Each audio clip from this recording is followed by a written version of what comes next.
Many believe they are invincible. The men of the Wehrmacht.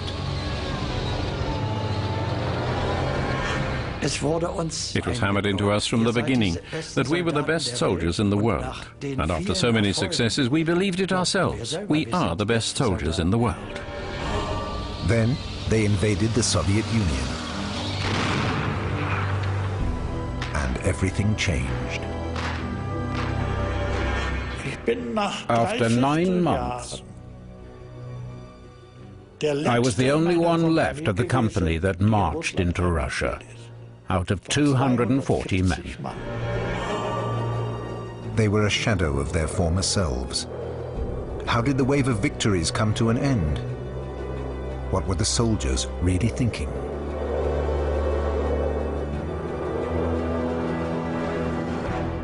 Trent Park in England. Captured German officers have been held here in luxury since 1942. Believing they're unobserved, they speak freely. One topic dominates: the Russian campaign. The Russians have destroyed our aura of invincibility.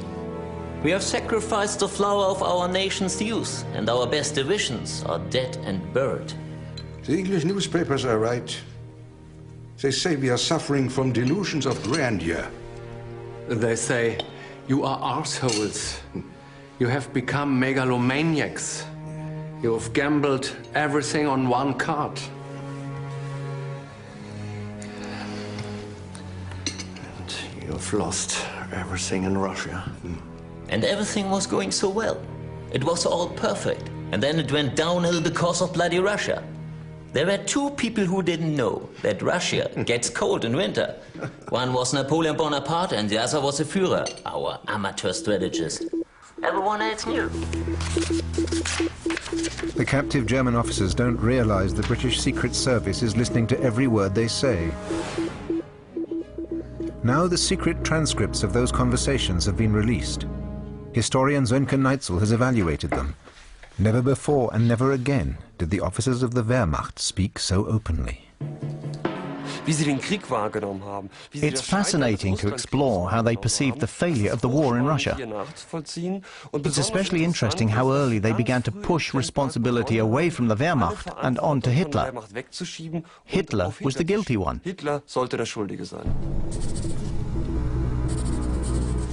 All the senior people who understood anything about it, whether they were economists or officers, they all advised against the attack on Russia. They said it just cannot work. You can't fight a blitzkrieg against Russia.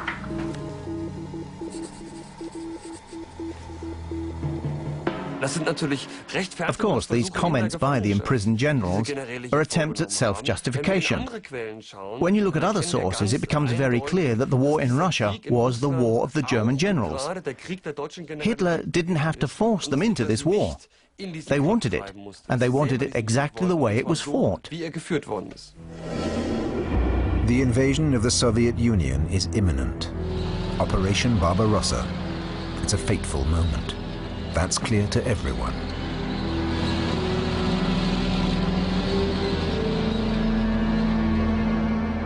Hans Erdmann Schönbeck went straight from school into a panzer regiment.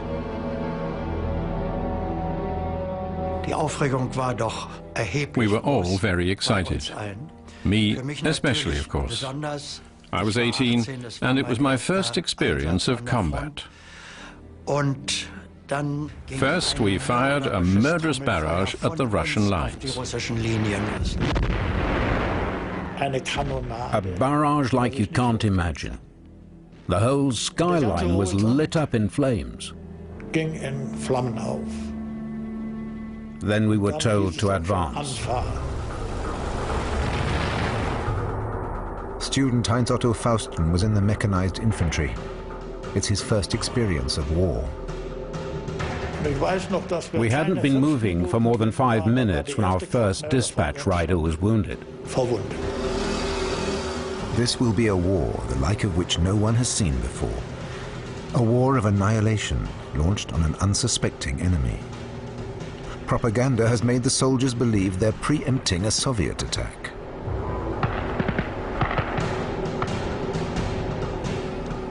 Even today, this claim is sometimes found in the literature. But historian Bernd Wegener has researched the Russian campaign in depth. We know Stalin fully expected that the Soviet Union would be involved in this war of the great powers at some time. And in fact, he attempted to prepare the Red Army for it. But there's no indication he was planning an imminent attack himself. Hitler didn't attack the Soviet Union because he thought the Red Army was so strong, but because he considered it so weak. The Wehrmacht marches into the Soviet Union along a 1,500-kilometer front with more than 3 million men. This is to be a blitzkrieg, defeat the Red Army close to the border and capture Moscow within 8 weeks. The Red Army greatly outnumbers the Wehrmacht. The ratio of tanks is 5-to-1. Was the invasion an act of madness or a calculated risk with a chance of success? That's what British historian Richard Overy believes. Some people argue that Hitler had really lost the war as soon as he invaded the Soviet Union, but I think that that is simple hindsight. We know what the final outcome was in 1945, but it was far, far from predictable in 1941. Across the world, most people thought the Soviet Union would be defeated. In Washington, Roosevelt was told that probably a few weeks at best. In Britain, too, the judgment of the Red Army's capability was very limited. I mean, if Germany could defeat the French army in a matter of 6 weeks, they really thought the Red Army would crumble away. The tank regiments were the Wehrmacht's trump card. They were the most modern in the world. The German victory over France the previous year was largely down to them. They were considered elite forces. Manfred Gusovius was a 21-year-old tank commander.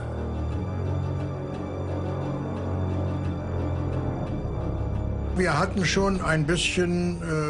certainly had the feeling that we were like a modern elite cavalry. That's what they made us think. We were also told that it was something like we were a little bit better. This is the man who built up the Wehrmacht's panzer force, Heinz Guderian, no Nazi, but an ardent anti-communist and a battle-hardened commander. He was always on the front line and would turn up everywhere. For that, he was respected, but also sometimes feared because he always called a spade a spade. For the panzer forces, Guderian was our idol. Not just because we liked him, but because he had led the tank troops magnificently, with brilliant tactics and brilliant strategy. We owed our success to Guderian. But the captured German generals at Trent Park see their illustrious colleague differently. I remember when Guderian heard about the Russian business for the first time. I was there. He said, "What? Another act of stupidity? Not that. Russia is so colossal. It just can't be done." 3 days before it began, Guderian came to see us. At that time, he believed in it himself. He said he had once been firmly against it, but now the orders had been issued. And he went wild with enthusiasm and almost believed what he said himself, even though his views were once the exact opposite. It was certainly normal to express doubts about the success of an operation and about its preparations in exchanges with colleagues. But we shouldn't attach too much importance to this source. As an anti-communist, Guderian believed in Operation Barbarossa. He wanted to wage this war, and he wanted to wage it successfully. And we know from other documents that in June 1941 he also believed that he could successfully execute the attack on Moscow. En route to Moscow, showing enthusiasm on demand. His soldiers call him Fast Heinz. Guderian had chosen the right motto for his tactics. That's just what we were, fast. We could travel up to 120, 150 kilometers a day, naturally when we were not fighting, when there was no opposition. So we were always turning up at places where we weren't expected.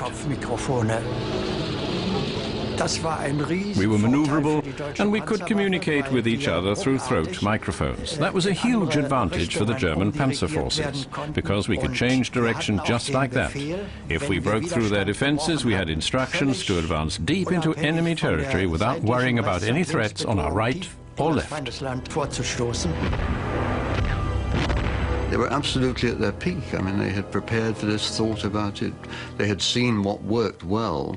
And so this extraordinary combination of tanks, aircraft, armoured vehicles and so on was virtually unstoppable. Don't do it small, do it big, was Guderian's motto. Break the Red Army's defences with panzer vectors supported by artillery and the Air Force. Would Stalin give in? Would the Soviet colossus collapse, as the German strategists hoped?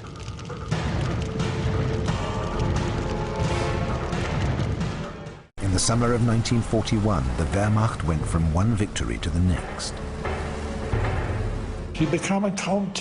We hardly had time to think. The first moment came about 3 weeks after we had constantly been advancing and constantly been in battle.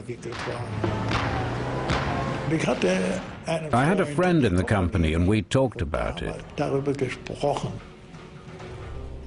What is it with the Russians? What's happening? Will they really be finished in a few weeks? And it was obvious to us that it wasn't true. The propaganda we heard just wasn't true. We had seen for ourselves how tough the Russian soldiers were and how willing they were to sacrifice themselves. Statistically, a soldier now had 2.5 years to live. But any day could be his last.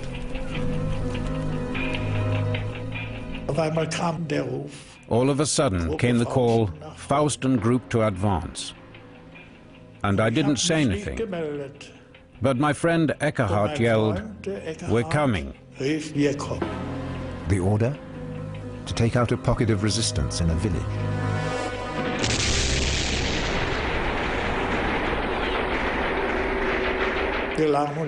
We were about 20 meters away when we were hit by a hail of hand grenades. One of them fell next to Eckerhardt and exploded. He screamed. The machine gunner on my right came by and said, "I'm wounded." His hand was hanging by a thread. He just ripped it off and said, "I've got to go back." I was the only one left who could shoot when the Russians started their counterattack. I was only just able to save myself by running back between the Russians. Otto has to leave his friend Eckerhardt behind. I completely broke down. Because my friend kept calling from the village, "Otto, Otto."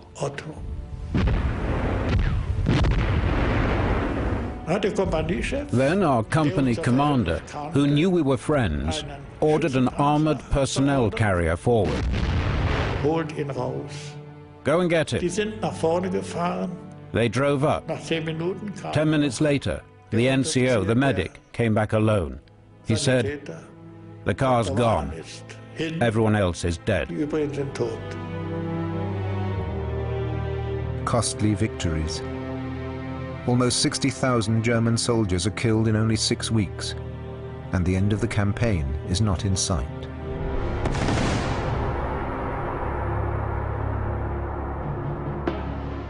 The number of casualties was substantially higher than expected. Munitions use was substantially higher, and the wear and tear on equipment was substantially higher. And all that affected, upset the original predictions and brought the whole system to a complete collapse. What to do now? Guderian and the Army High Command want to concentrate everything on Moscow. But Hitler decides differently. The generals are brought up with a traditional view that a war is won when you take the enemy's capital city, after a decisive battle in which the enemy's army is defeated. But Hitler held the modern view of war. He knew that a modern, mechanized war would not be won on the battlefield alone, but in the manufacturing plants. That's why it was vital to seize the factories and eliminate the Soviet Union's ability to conduct the war. Thus, Guderian has to turn his panzer divisions south towards the Ukraine, the Soviet Union's breadbasket and source of raw materials. Behind Kiev, the Wehrmacht traps several Soviet armies in the middle of August 1941. The fighting lasts 3 weeks. Then the victory of the Wehrmacht is complete. One more victory.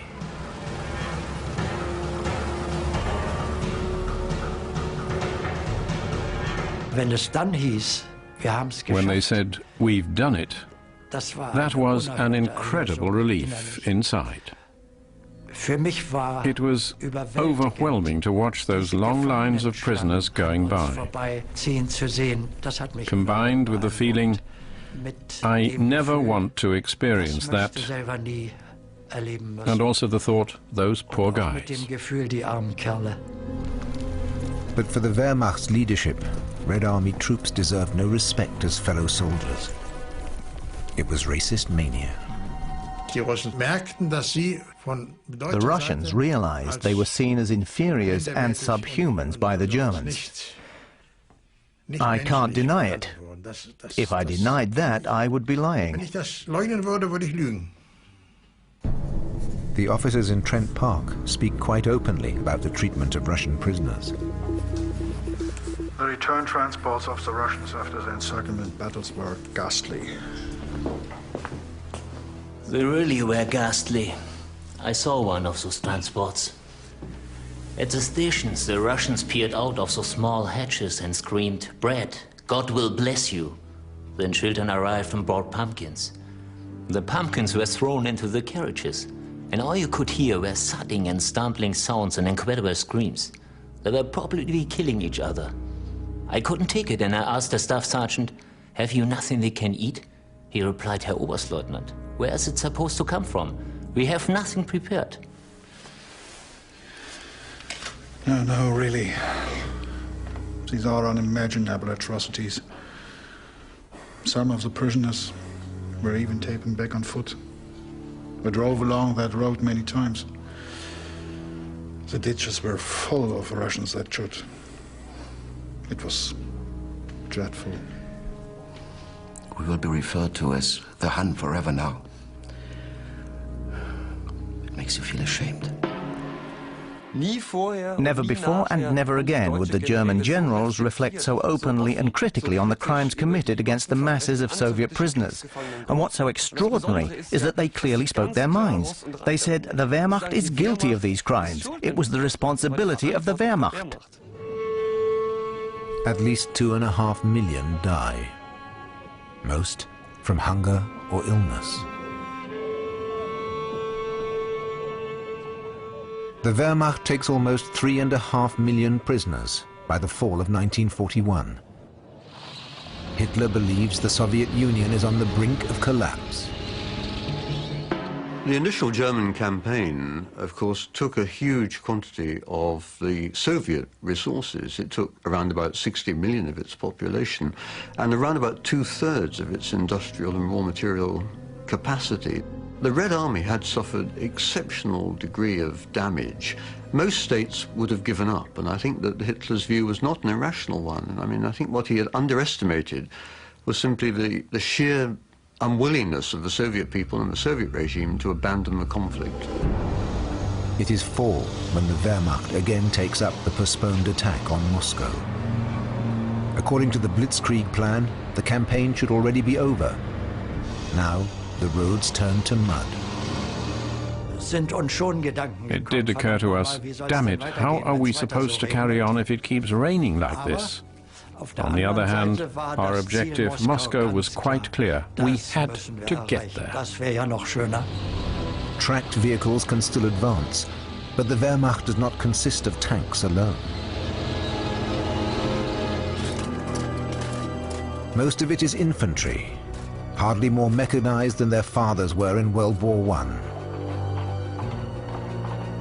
And most of the artillery is pulled by horses, just as in the Kaiser's army. Karl Gottfried Vierkorn is a 20-year-old gunner.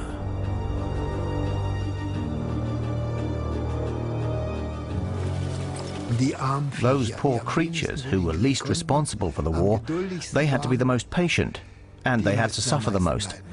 Our veterinarian kept racing up and down the gigantic column, always with a needle in his hand, to get the horses that had collapsed back on their feet. It was terrible. The Russian winter comes earlier than usual in 1941. And it's colder.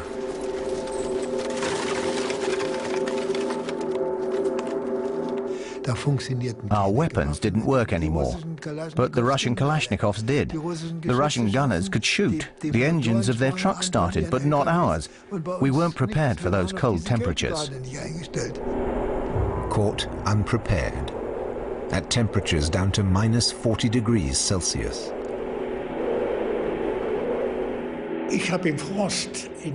In the freezing cold, in that terrible winter, I saw a gun crew frozen in the position in which they'd been firing. They were kneeling behind their gun, 3, 4 men, frozen into blocks of ice.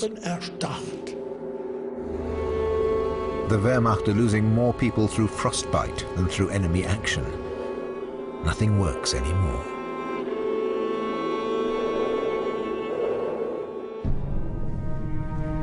In Trent Park in England, the captured generals shudder when they think back to those weeks in the Russian winter of 1941.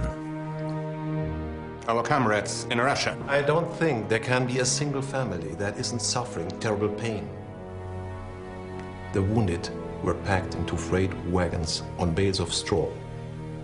The next day, they'd all frozen to death. Dead? Dead. Because none of the wagons were heated. There was absolutely no clothing either.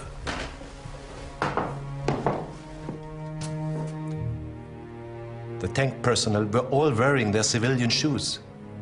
We took the felt boots off of every dead Russian, took off their clothes.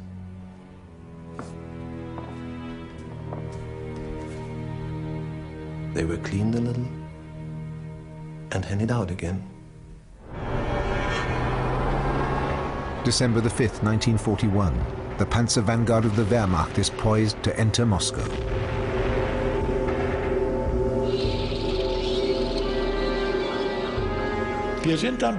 We got to within 10 or 12 kilometers of Moscow. Then I had to blow up the vehicle. After that, I had to go back on foot. The Soviet counterattack. Fresh, rested ski divisions that Stalin has transferred from Siberia to defend Moscow.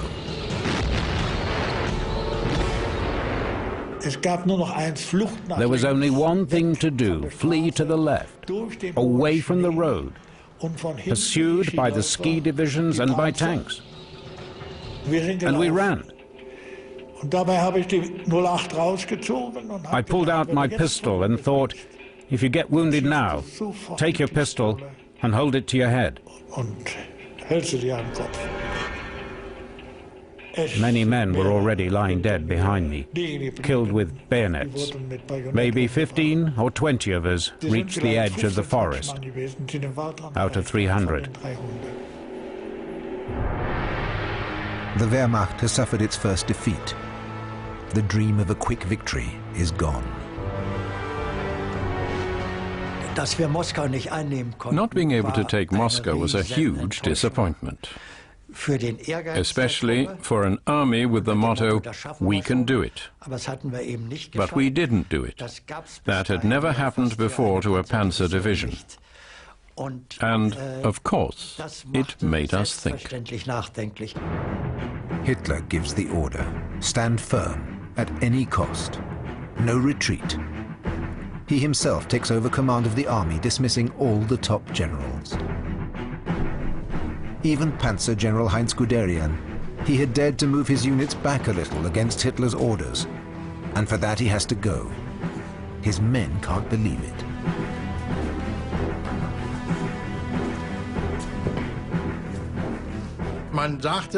We said, how can you dismiss an expert like that on such incomprehensible grounds? It was a real blow to a confident bunch like us in the tank forces with our esprit de corps. We didn't like that. A year later, the circumstances of Guderian's dismissal still anger his comrades in captivity in England. Actually, Guderian is a decent man. I have known him since he was a captain. But he allowed Hitler to treat him like a snotty child. Hitler gave him a bollocking and threw him out. Guderian asked for a review. He told me this himself, but he was turned down. At home in Berlin, he was a non-entity. He said to me, "I'm ashamed to go to the barbers, because they will ask me, what are you doing here?" Does Hitler often visit the troops in the East? Never. They haven't been able to get him to visit the army groups in ages. Only in an absolute emergency. He stays at home and locks himself in.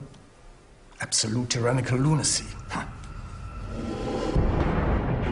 After the Moscow crisis, Hitler increasingly makes decisions on his own, but the generals obey. Later, they will say Hitler threw away victory by delaying the march on Moscow. After the war, many of the generals had this obsession, I think, with capturing Moscow. Now, although Moscow had real symbolic significance, I'm not entirely convinced that the capture of Moscow itself would have led to the end of Red Army resistance, any more than Napoleon's capture of Moscow allowed the Grand Army to defeat Russia. February 1942. The Wehrmacht is on the defensive for the first time, and it gets a taste of its own medicine. At Demyansk, near Lake Ilmen, 6 German divisions are trapped by the Red Army. 95,000 German soldiers are cut off.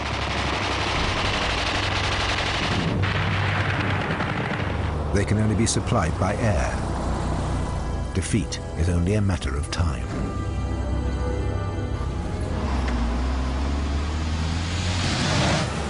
Outside this pocket, 35 kilometers away from the trapped army, General Walter von Seydlitz-Kurzbach arrives. He has instructions to break through the Russian siege line. Joachim Sandau was with him. General von Seydlitz always walked around with a rifle, which was something really unusual for a general. A general didn't turn up carrying a rifle. He did. If you turn up with a rifle slung over your shoulder, you've already got the soldiers on your side, and that's how it was. Walter von Seydlitz, a general without vanity. He took the time to talk to everyone, be he officer, non-commissioned officer, or a sapper, or an infantryman. He came from one of the most prestigious Prussian military families. His daughter Ingrid remembers.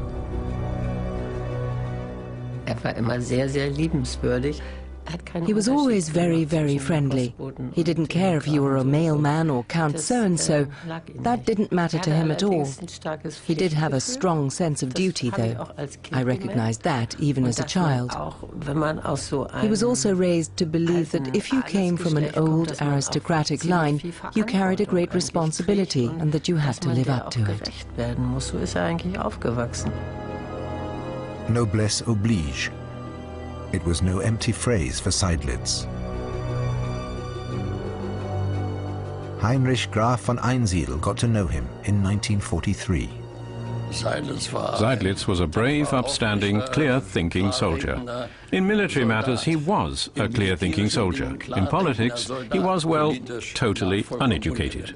Seydlitz himself said to me he didn't notice anything special about Hitler except his badly fitting uniforms and his awful table manners. Seydlitz will be one of the few Wehrmacht generals to openly oppose Hitler. But it hasn't come to that yet. On March the 20th, 1942, he orders the attack on the Soviet positions near Demyansk.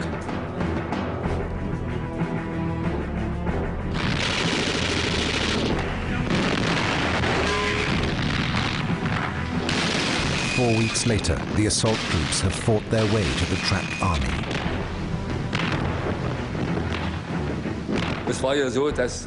Not a single village was left standing around the area where we attacked. The battle had gone back and forth several times, and naturally, nothing was left. The supply lines to the units at Demyansk are open again. And Walter von Seydlitz is the hero of the day. That was, of course, a very big operational success for Seydlitz, without a doubt. But it had a lethal effect, because at the Armed Forces High Command and at the Army High Command, they now believed it was possible to supply an army group from the air. And this belief, this mistaken belief, was to have fatal consequences later in 1942. Spring 1942. More and more fresh Wehrmacht units arrive in Russia. But this picture is deceptive. In June 1941, around two-thirds of all divisions were deemed, as they used to say, attack ready.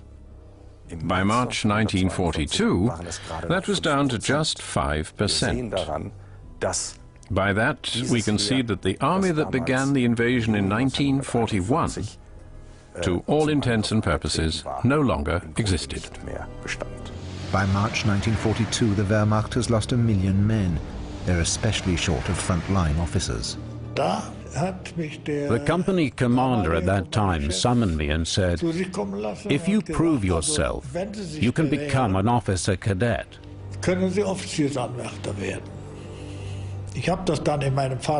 I told that to everyone in my vehicle, and the driver started yelling and said, "We drive all the way out here from Germany, and now this guy comes and tells us we have to prove ourselves?"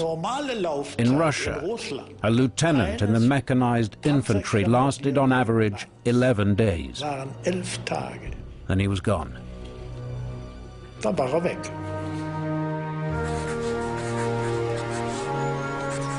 Most of the companies are led by corporals and sergeants. You have to look at it soberly. We are losing too many men in these battles. They waste too many lives and too much blood. There's nobody left. In the Russian offensive of the last war, I only had to replace my officers' corps once. The enemy's strength increases from month to month, while ours declines.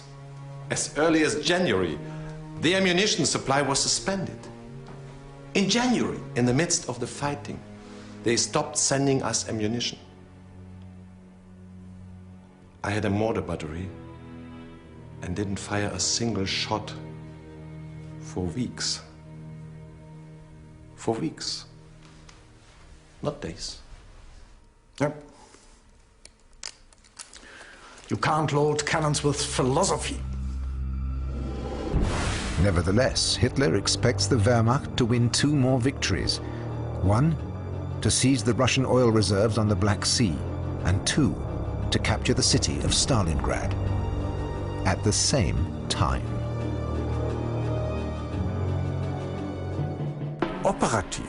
Operationally, this decision was a disaster.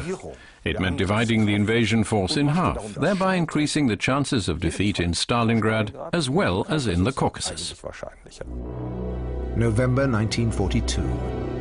Most of Stalingrad has been occupied by the Wehrmacht. The Red Army begins another counter-offensive. Now the Soviets have mastered the very tactics that dealt them such devastating defeats at the beginning of the campaign. The Red Army learnt lessons from the Wehrmacht, and they learnt how to fight the same way that the Germans fought. The great irony, I think, of this is that the Wehrmacht, in fact, were the teachers for the Red Army that eventually defeated them. November the 22nd, 1942, the Red Army has completely surrounded the German soldiers at Stalingrad.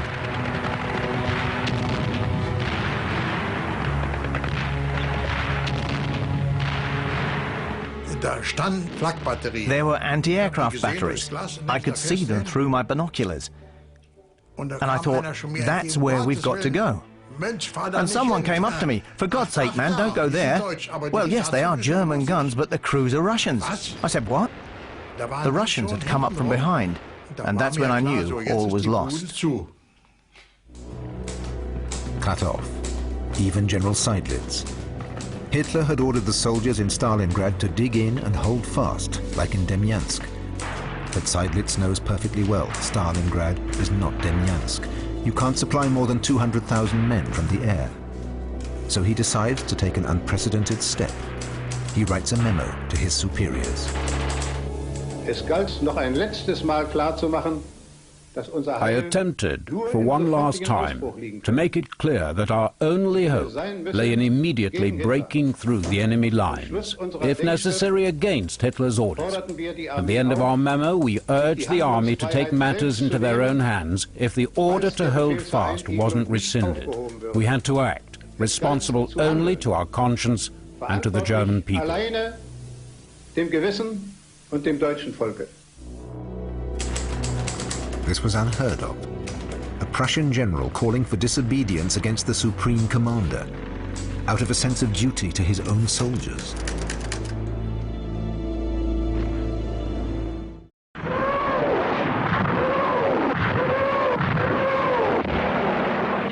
Stalingrad, the end of January 1943.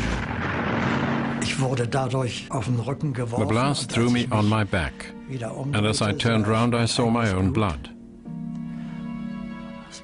It was a little light in colour, and I thought, damn, the lungs. My sergeant came to me, took my hand, put my pistol into it, and said, "Sir, very soon the Russians will be coming, and we can't take you back with us." The wound probably saves Hans Erdmann Schönbeck's life. He's evacuated from Stalingrad on one of the last planes. My pistol and the sergeant stayed behind in the combat zone. It's the end.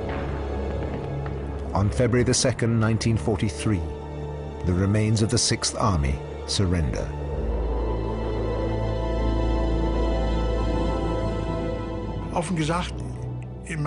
To be frank, I wasn't really thinking. I only saw that I wasn't going to be killed by the men who were standing around guarding us. And that was the point where I said, from now on, I will try to survive in any decent way possible. Not even to get home, just to survive. What awaits these men? 91,000 German soldiers are taken prisoner in Stalingrad. Only 6,000 will make it home. One of them is Manfred Gusovius, after more than 10 years of war and captivity.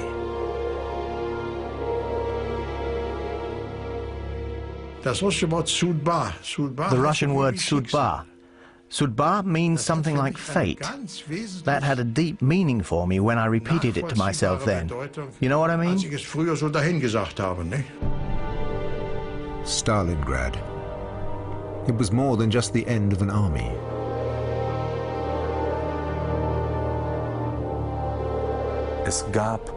There was no longer a German strategy after Stalingrad. The only thing was to win time, to give the regime a reprieve before the final collapse. And this process dragged on for more than 2 years and claimed about double the victims the war had claimed up to 1943.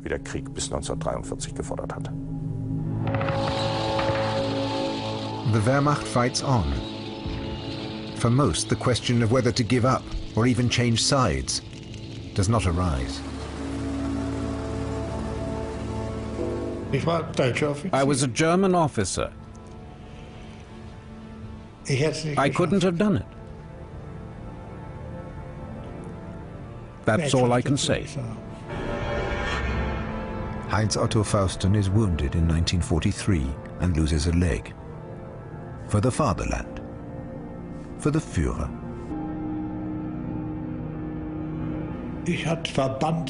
When the nurse changed my dressings, it was unbelievably painful.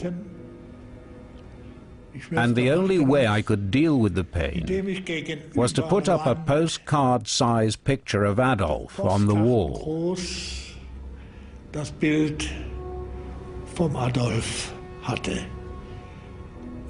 Then I stuck out my hand and yelled, "Heil, you pig!" Summer 1943. Near Kursk, the Wehrmacht panzers advance again. In vain. The hunters have finally become the hunted.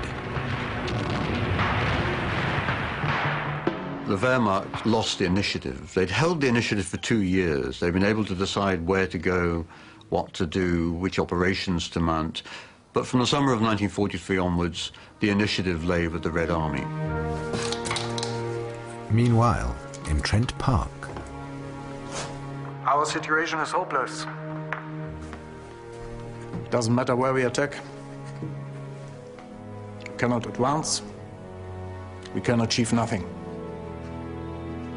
We no longer have the human materials we had at the beginning of the offensive. What is lost cannot be replaced. The astonishing thing is that a few of them already realized in 1943 that the war was lost. But the question is, what conclusions did they draw from this? Most of them say Hitler is to blame for the result of the war. Other generals are to blame, not me. And only very, very few get past this mental block to say, no, I'm also responsible for everything that's been done in the name of Germany. One of the few is Walter von Seydlitz. While a prisoner of war in Russia, he completely breaks with Hitler. In the League of German Officers organized by the Russians, he calls on his Wehrmacht comrades to overthrow the Nazi regime. The act of salvation must emerge from the bitter lesson of Stalingrad. Do everything in your power to make sure that it doesn't happen without you, or even in spite of you. Seydlitz remains who he is, a conservative patriot. He refuses to cooperate with Stalin. Hitler sentences him to death in absentia. We knew that we were traitors to the Hitler regime, but we're still proud of that, because our whole intention was to prevent the suicide of the German Reich, and as far as possible to shorten and avert this terrible catastrophe that had befallen Germany. Heinz Guderian, the Panzer strategist, was at the opposite end of the spectrum.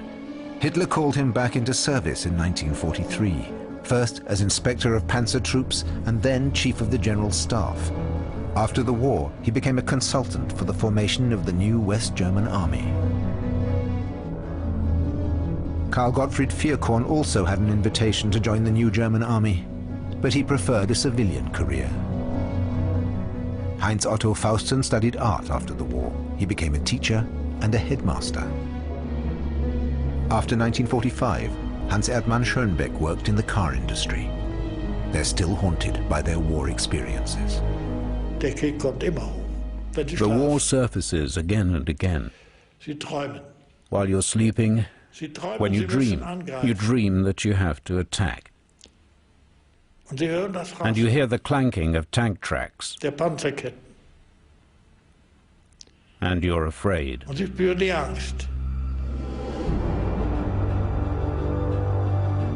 Another new look at the Wehrmacht tomorrow at 5, part of Front Line here on the History Channel, where next it's Battlefield Detectives.